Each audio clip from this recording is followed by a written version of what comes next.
रात के 2 बज रहे थे। फोन की रिंग बजती है। 26 साल का आनंद नींद से जाग बड़ा खुश होकर फ़ोन को रिसीव करता है। खुश इसलिए होता है क्योंकि उसकी नई नई गर्लफ्रेंड बिना टाइम देखे कभी भी उसको फ़ोन कर देती है।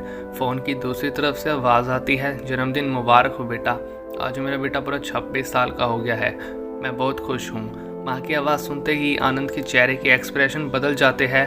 वो गुस्से में बोलता है, माँ तुझे समझ नहीं आता क्या? इतनी सी बात के लिए मेरी नींद खराब कर दी।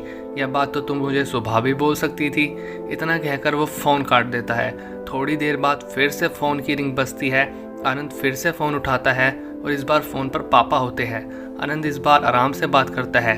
थैंक यू पापा, आपने मुझे बर्थडे विश करने के लिए फ़ोन किया, वो भी इतनी रात को। पापा कहते हैं, नहीं बेटा, मैंने तुम्हें मुबारकबाद देने के लिए नहीं बल्कि यह बताने के लिए फ़ोन किया है कि तुम्हारी माँ बिल्कुल पागल है। वो इतनी पागल है कि पिछले 1 महीने से मुझे हर दिन तेरा बर्थडे याद दिलाती आ रही है। वो इतनी पागल है कि तू हमेशा सैकड़ों किलोमीटर दूर है, फिर भी उसने यहाँ पर खुद अपने हाथों से तेरे लिए केक बनाया है।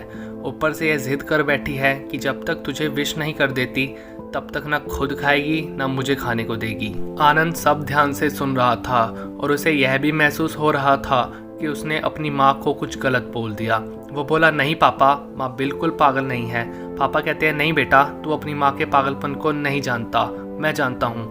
वह तो 26 साल पहले ही पागल हो गई थी जब डॉक्टर ने उसे कहा था या तो आप बच्चे को बचा सकते हो या उसको।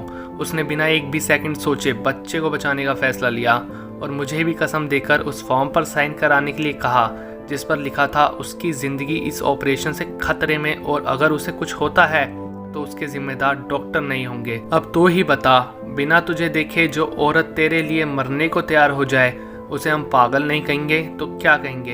इतना कहकर पापा ने भी फ़ोन को रख दिया। आनंद ने भी यह महसूस किया कि वह जो कर रहा था वह भूल नहीं, गुनाह था। हर एक बार किसी इंसान को दुख दे तो कोई बात नहीं, लेकिन भगवान को दुख देना गुनाह ही होता है और माँ भगवान से कम नहीं होती। पश्चाताप के आंसू उसकी आंखों से बह निकले। सवेरा होते ही आनंद अपने घर की ओर रवाना हो गया अपने माँ बाप से माफ़ी मांगने के लिए। घर पहुँचते ही उसने पहले माँ से माफ़ी मांगी जिसे उसे गले से लगा लिया। फिर वह अपने पापा से माफ़ी मांगने लगा। पापा ने कहा, कोई बात नहीं बेटा, जा तू वापस चला जा। तेरी माँ हमेशा कहती थी कि तू उसे बुढ़ापे में संभालेगा, लेकिन उसे समझा दूंगा जैसे आज तक मैं उसे संभालता आया हूँ वैसे ही आगे भी उसका ख्याल रखूँगा। उसे भी यह समझ लेना चाहिए जो बेटा उसके एक फ़ोन करने